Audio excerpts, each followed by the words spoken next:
Hi and welcome to How to Be Human. Today we set off on a trail of habits. And the first question we ask is, why do we even have habits?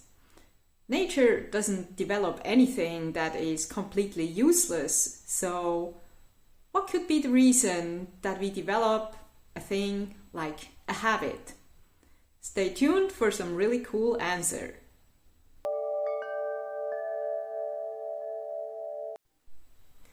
A habit is a subconscious program that we taught ourselves to run when we are not consciously focused on doing something or behaving in a certain way. On a physiological level, habits are a combination of neural patterns, so brain cells that are connected in a certain way and trained to fire together, as well as emotional patterns, which consist of chemical cocktails that are produced by various glands in our body. In short, they are a fixed set of thoughts and emotions which lead to certain actions.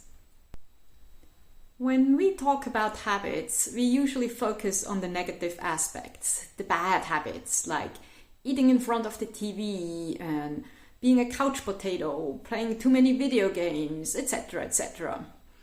But habits have a good side too. First and foremost, they help us save a lot of time and energy in the long run. The brain, although it makes up only about 2% of our body mass, uses about 20%, so 10 times as much, of the body's available energy to keep everything running. These 20% get stored in the brain's own sugar reservoir. Interestingly though, thinking real hard or learning something new doesn't increase the energy our brain consumes.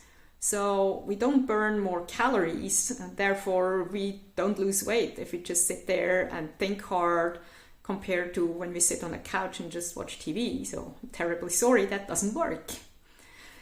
The sugar resources are simply distributed differently according to the region that is most active in the brain. For example, when we are listening to music, our auditory cortex, part of the temporal lobe, so temples on the side, is highly active and needs more energy, which is usually taken away from our visual cortex, so the part that's responsible for seeing.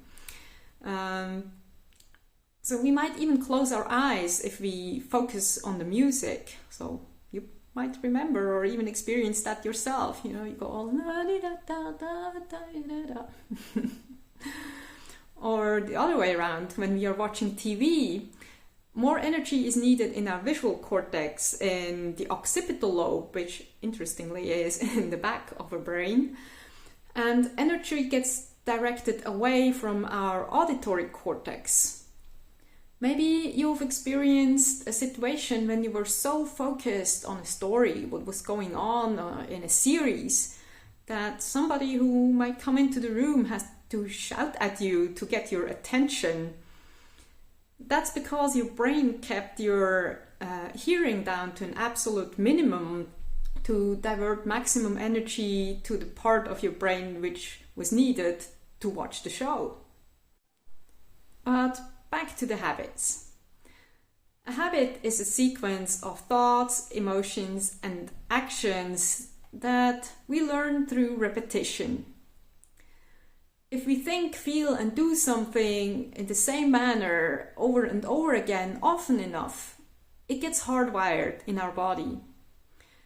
And when something is hardwired, the things pretty much run on autopilot, and we don't need to first think every step through before we do it. It just runs, right?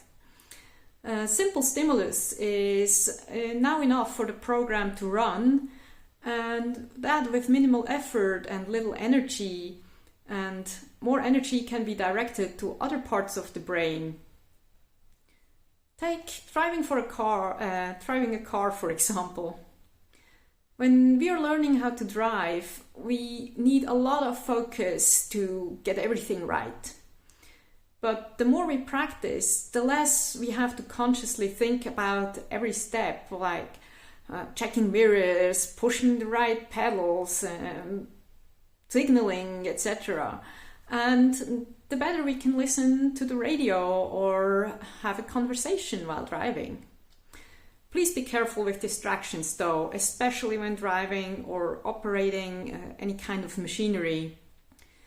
Because the more you are focused on something else than on what you're doing, the less energy your brain has to focus on what you're actually doing, and severe and even deadly accidents might be the consequence.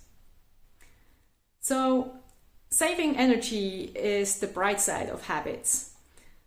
They still work even if our brain's energy levels are low and need replenishing. That's why we still manage to get home after a demanding day at work where you're barely capable of thinking straight anymore.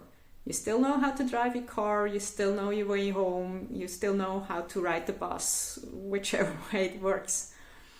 And you can still eat and take a shower if you're completely exhausted, or simply keep doing simple chores and like everyday chores, even if you're currently facing some sort of challenge or crisis that needs your attention. Thank you so much for watching this video. I hope you had fun with some more physiological facts for a change rather than psychological ones. But don't worry, we will get back to what we can do with habits and how we can change them if we're not happy with them anymore. But that in the next video. For now, I wish you a wonderful rest of the week and send you lots of love and light from my heart to yours.